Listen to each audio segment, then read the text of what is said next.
Tiger Jairam Mahato की entry सोमवार को सिहोडी आम बगान में आयोजित बदलाव संकल्प सभा में शानदार ढंग से हुई। यहां भारी संख्या में युवाओं ने इनका गर्मजोशी से अभिनंदन किया। झारखंड लोकतांत्रिक क्रांतिकारी मोर्चा के केंद्रीय अध्यक्ष टाइगर जयराम महतो के यहां पहुंचते ही माहौल इनके रंग में रंगा हुआ नजर आया।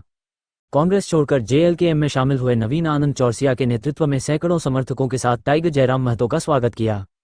बदलाव संकल्प सभा को संबोधित करते हुए टाइगर जयराम महतो ने झारखंड सरकार के खिलाफ खूब गरजे। उन्होंने CGL परीक्षा में हुए घालमेल मामले में हेमंत सरकार को घेरते हुए कहा कि झारखंड के युवाओं को जवाब चाहिए। इस दौरान उन्होंने हेमंत परिवार पर भी कटाक्ष करते हुए कहा कि परिवार में 4 विधायक हैं, जिसमें से 3 विधायक को इस्तीफा दे देना चाहिए। इस दौरान उन्होंने हेमंत सरकार के मैया सम्मान योजना सहित अन्य योजनाओं को चुनावी मौसम में लागू करने पर भी सवाल उठाया। कहा कि झारखंड को अलग राज्य बनाने के लिए निर्मल महतो, विनोद बिहारी महतो सहित कई नेताओं ने अपनी शहादत दी है, लेकिन शिबू सोरेन के सत्ता में रहने के बाद भी उनके सपने को पूरा नहीं किया जा सका है। आज भी झारखंड की जनता को ठगा जा रहा है। राज्य के हर जिले में बेरोजगारी का आलम है। युवा आज भी रोजगार के लिए बाहर पलायन कर रहे हैं। ये कैसा झारखंड है? क्या इसी झारखंड की परिकल्पना की गई थी? उन्होंने युवाओं को आह्वान करते हुए कहा कि अब बदलाव का समय आ गया है और इसी मैदान से बदलाव का संकल्प लेना है। सभा को संबोधित करते हुए नवीन आनंद चौरसिया ने कहा कि जिस उम्मीद और सपनों के साथ झारखंड राज्य की अलग स्थापना की गई, उन उम्मीदों को आज भी पूरा नहीं किया जा सका है। कहा कि झारखंड में चारों ओर गरीबी, बेरोजगारी चरम पर है। चारों ओर सिर्फ लूट मची हुई है, जिसे रोकने के लिए टाइगर जयराम महतो के नेतृत्व में JLKM पार्टी का उदय हुआ है। कहा कि जयराम महतो के नेतृत्व में झारखंड में सरकार बनी तो हर एक झारखंडी के सपनों को साकार किया जाएगा। वहीं माले छोड़कर JLKM में शामिल हुए राजेश यादव ने सभा को संबोधित करते हुए कहा कि झारखंड को लूट खसोट का अड्डा बना दिया है। इस राज्य के नौजवान नौकरी के लिए पलायन को मजबूर है। किसानों का हाल बेहाल है।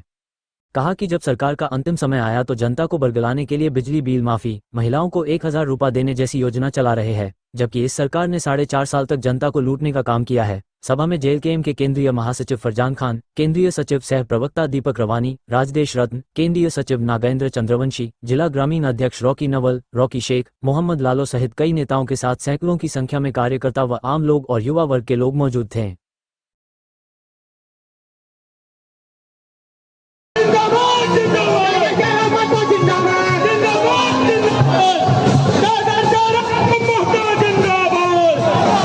हमारे छात्र, हमारे भाई, हमारे छोटे छोटे भाई जो पढ़ लिख करके और आंदोलन करके नौकरियों की मांग कर रहे हैं, लाठियां खा रहे हैं और सरकार हम लोगों को 1000 रुपए का जो है वो खिलौना थमा रही है। माननीय मुख्यमंत्री जी को ये पूछना चाहते हैं, क्योंकि यहाँ से मुख्यमंत्री जी को पूछना जरूरी है।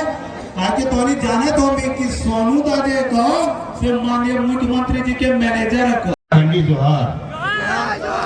मेरे बुजुर्गों को प्रणाम, मेरे बड़े भाइयों, मेरे बहनों को प्रणाम, मेरे साथियों, मेरे दोस्तों, जोहार, नमस्कार। हमारे सुप्रीमो जयराम दा को मेरा प्रणाम। मंच में आसीन हमारे जितने बुजुर्ग सामने है और वो है टाइगर जयराम महतो। आप सभी जानते हैं कि ये 24 साल में हमारे झारखंड को यहाँ शासन करने वाले लोगों ने कहां से कहां पहुंचा दिया। आज जब हम लोग यहाँ सभा कर रहे हैं, रांची में हमारे इसी राज्य के लड़के, पढ़ने लिखने वाले लड़के, वो लड़के जो पढ़ लिख करके नौकरी चाहते हैं और वो चाहते हैं कि ईमानदारी से हमारे राज्य में परीक्षाएं हो, ताकि वो पढ़ लिख करके वो परीक्षा दे करके एक नौकरी पा सके, एक बेहतर भविष्य अपना बना सके। आज वो लड़के वहां पर मांग कर रहे हैं कि जो परीक्षाओं में धांधली हुई है, उन परीक्षाओं को रद्द करो, ये वो मांग कर रहे हैं। आज हम लोग यहाँ जब सभा कर रहे हैं तो आप जानते हैं कि इसी गिरिडीह के आसपास ही और इस सभा को देखते हुए, इस सभा के असर को कम करने की नीयत से सत्ता में बैठे हुए लोग, वो लोग चाहते तो सभा आगे पीछे भी कर सकते थे, लेकिन हर तरह की जुगत भिड़ाई गई ताकि यहाँ बदलाव संकल्प सभा में लोग ना पहुंचे या कम पहुंचे। ये भी एक साजिश किया गया, लेकिन आप लोगों ने यहाँ आकर के ये साबित कर दिया कि हम लोग उनकी साजिश में फंसने वाले नहीं हैं। ये 24 साल के झारखंड को जो लूटखंड में बदल दिया है, इस राज्य के नौजवान जो नौकरी के बजाय बाहर जाने के लिए मजबूर हैं, इस राज्य के किसान जो अपनी बेहतरी की उम्मीद लेकर के इस सरकार को गद्दी पर बैठाए थे, यहाँ के मजदूर, यहाँ के तमाम लोग जिन्होंने एक बेहतर उम्मीद के साथ इस सरकार को बैठाया था, आपने देखा कि ये सरकार ने 4 साल कुछ नहीं किया। और अब जब इनका 5वां साल जब इनका विदाई का समय आया है तो ये लोग ला रहे हैं 1000 रुपया, ये लोग ला रहे हैं बिजली बिल का माफी का प्रचार प्रसार पूरा कर रहे हैं। लेकिन हम आपको बताना चाहते हैं, चाहे ये 1000 रुपये का सौगात हो, चाहे ये बिजली बिल माफी की जो बात कर रहे हैं, ये कोई अपने घर के बाप दादा की संपत्ति बेच करके आपको नहीं दे रहे हैं।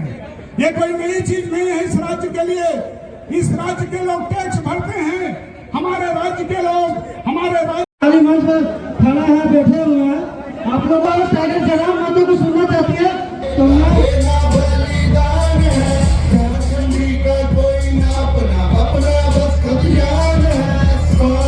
के छत से तुमको बुला रहा जयराम है,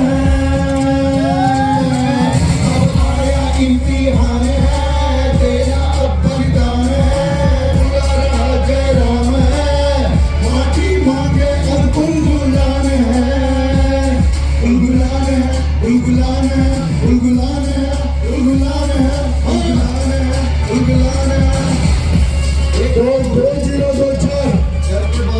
हर तरफ से सिर्फ एक दहाड़ टाइगर जयराम महतो, टाइगर जयराम महतो जिंदाबाद। मंच पर खड़ा है, बैठे हुए हैं। आप लोग टाइगर जयराम महतो को सुनना चाहती है तो मैं कार्यक्रम में सुरक्षा के दृष्टिकोण से स्थानीय थाना प्रभारी महोदय और उनके तमाम सिपाही कर्मी जो आज आए हुए हैं, उन सभी का भी जोहार करते हैं, नमस्कार करते हैं, आदाब पेश करते हैं। तो आज गिरिडीह की इस पावन धरती से आप तमाम झारखंड वासियों को यह संदेश देना चाहेंगे। आज जब गिरिडीह की बात याद आती है तो 1980-85 का वह दौर याद आता है जब झारखंड के पितामह विनोद बिहारी महतो को गिरिडीह की जेल में कैद किया गया था। आज वो लम्हा आज भी याद आता है और आज भी हम अपने ताकत से, अपनी हिम्मत से, अपनी एकजुटता से प्रशासन को बताते जाते हैं कि आप लाख तानाशाही का परिचय दें, आप लाख हमारे हक अधिकार के बीच आकर खड़े हो जाए। जब इस मिट्टी के किसी वीर ने चाहा है कि झारखंड के लोगों को उनका हक अधिकार दिलाना है तो याद रखेगा वो विनोद बाबू का दौर था जब इसी गिरिडीह के जेल में पहली बार झारखंड के इतिहास में नारा लगा था कि जेल का ताला टूटेगा, विनोद बिहारी छूटेगा। और आनंद फानन में तत्कालीन एसपी महोदय को विनोद बिहारी महतो को दूसरे जेल में शिफ्ट करना पड़ा। वो दौर था गुरुजी दिसंबर शिबू सोरेन का, वो दौर था कॉमरेड एके रॉय का, यानी असंख्य बलिदान, असंख्य संघर्ष के बाद हमारे पूर्वजों ने, हमारे वीरों ने इस राज्य को अलग किया। लेकिन आज 24 साल के बाद हम एक बार रुक जाते हैं, एक बार हम अपने आप को रोकते हैं और गांव की पगडंडियों में, खेत खलिहानों में, फैक्ट्री में काम कर रहे मजदूरों के बीच जाकर, फुटबॉल के मैदान में फुटबॉल खेल रहे बच्चों के बीच जाकर, चाय की गुमटी में बैठकर, पान की दुकान में बैठकर आज अगर एक बार चर्चा करके देखिए कि झारखंड अलग राज करने का मकसद पूरा हुआ है या नहीं हुआ। एक बार हम रुककर अपने आप को थाम कर बस एक सवाल करें कि झारखंड अलग राज करने का जो उद्देश्य था वो उद्देश्य पूरा हुआ है कि नहीं हुआ है। आज इस भीड़ से उत्तर जानना चाहते हैं, क्या अलग झारखंड राज करने का जो उद्देश्य था वो पूरा हुआ है? हाँ या ना? हाँ या ना?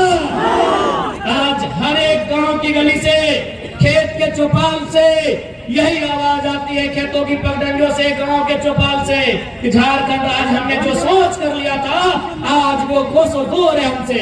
हमने झारखंड राज इसलिए लिया था कि जब हम लोग झारखंड राज का अलग निर्माण करेंगे, यहाँ की शैक्षणिक व्यवस्था में सुधार होगा, यहाँ की स्वास्थ्य व्यवस्था में सुधार होगा, यहाँ के नौजवानों को रोजगार मिलेगा, यहाँ के जल जमीन जंगल को सुरक्षित किया जाएगा, यहाँ के आदिवासी मूलवासियों की भावनाओं का ख्याल रखा जाएगा। लेकिन जैसे झारखंड राज अलग हुआ, हमें क्या मिला? हमें पलायन मिला, हमें विस्थापन मिला, हमें बेरोजगारी मिली, हमें अशिक्षा मिला, हमें बीमारी मिली और आज धड़ल्ले से हमारी नौकरियों को प्रदेश के लोगों को बेचा जा रहा है और हम केवल तमाशाबीन होकर देख रहे हैं। आज झारखंड होने के बाद हमें बस यही मिला कि हमें नक्शे से काटकर 46% बिहार का भूभाग 79,714 वर्ग किलोमीटर का एक धरती का टुकड़ा मिला है। लेकिन आज हक अधिकार की बात करें तो आप गिरिडीह से लेकर गढ़वा चले जाएं, सिंहू से लेकर आप साहेबगंज चले जाएं, आपको यही मिलेगा कि आज भी झारखंड के लोगों का दमन किया जा रहा है, आज भी झारखंड के लोगों का दोहन किया जा रहा है। ये बहुत शर्म की बात है, ये बहुत दुर्भाग्य की बात है। और चूंकि इस राज्य को बनाने में बहुत सारे वीरों ने बलिदान दिया है, आज विनोद बिहारी महतो हमारे बीच नहीं है, आज निर्मल महतो हमारे बीच नहीं है, आज कॉमरेड ए के राय हमारे बीच नहीं है, लेकिन आज दिसंग गुरु शिबू सोरेन जिंदा है, आज वो अस्वस्थ है। लेकिन हम उनके स्वास्थ्य की कामना करते हुए उनसे एक सवाल पूछेंगे कि गुरु जी बताइए कि इसी दिन के लिए आपने झारखंड राज्य अलग लिया था, आपने झारखंड राज्य क्या केवल अपनी पुतोहू लोग को विधायक बनाने के लिए लिया था? इस बात का उत्तर दीजिएगा गुरु जी, यदि आपके कानों तक मेरी आवाज जा रही है तो। आज बगल में, यही बगल में माननीय मुख्यमंत्री की अर्धांगिनी बैठी है जो गांडे की विधायक है, वो एक महिला विधायक है, इसलिए हम महिला पर विशेष टिप्पणी नहीं करेंगे, उन पर कोई छीटाकशी नहीं करेंगे। लेकिन वो मंचों पे आती है और अपने भाषणों में बार बार 1000 रुपए का जिक्र करती है कि हमने मैया सम्मान योजना दिया 1000। ऐसा लगता है उन्होंने हमें खैरात दिया है, हमें भीख दिया है। बड़ा दुर्भाग्य कि कोई 1000 रुपया देकर इस प्रकार से महिमा मंडन करता है। आज मैं माननीय मुख्यमंत्री, उनकी अर्धांगिनी, चूंकि दोनों सरकार में दोनों सम्मिलित हैं, मैं उन्हें साफ साफ कहूंगा 1000 नहीं, आप 500 रुपया देके वोट ले जाइए, लेकिन हमारा एक शर्त होगा, आपके परिवार में 4 विधायक है, आप डिसाइड कर लीजिए एक कौन रहेगा, 3 को इस्तीफा दीजिए। इस बार मैडम इस्तीफा देंगे या दिसंग सोरेन जी इस्तीफा देंगे या सीता मैडम इस्तीफा देंगे? हेमंत सोरेन जी बताइए। अरे वाह, ये झारखंड के लोगों को आज भी आप लोग मौका समझ रहे हैं। आपने हमें क्या दिया? अभी हमें नहीं, हमारी माओ और बहनों को मैया सम्मान योजना आपने दिया। भैया लोग क्या झाल बजाएंगे? मैं बताइए, भैया लोग क्या झाल बजाएंगे माननीय मुख्यमंत्री महोदय? इसलिए आप बिल्कुल, आप 1000 रुपए में सारा वोट ले जाइए, लेकिन आप उत्तर दीजिए कि आपके परिवार में कौन 3 लोग हैं जो विधायकी से इस्तीफा देंगे? कौन 3 लोग इस्तीफा देंगे? या यदि आपकी मैडम अगर वो घंटे से विधायक रहेंगी तो मुख्यमंत्री महोदय आप पर हेड मुख्यमंत्री के पद से इस्तीफा दीजिए। क्या एक परिवार के लिए झारखंड राज्य अलग बना था? क्या एक परिवार के लिए झारखंड राज्य अलग बना था? बताइएगा। नहीं ना? तो ये कौन सा ड्रामा है भाई? ये कौन सा महिमा मंडन है? आज हमारे राज्य में पलायन बढ़ रहा है, आज हमारे राज्य में बेरोजगारी का दर बढ़ रहा है, आज हमारे राज्य में अशिक्षा का दर बढ़ रहा है, आज हमारे राज्य में मजदूरों की संख्या प्रवासी के रूप में बढ़ रही है, और आप 1000 रुपए देकर हमें अगर बहलाने का कार्य करते हैं, ये दुर्भाग्य की बात है।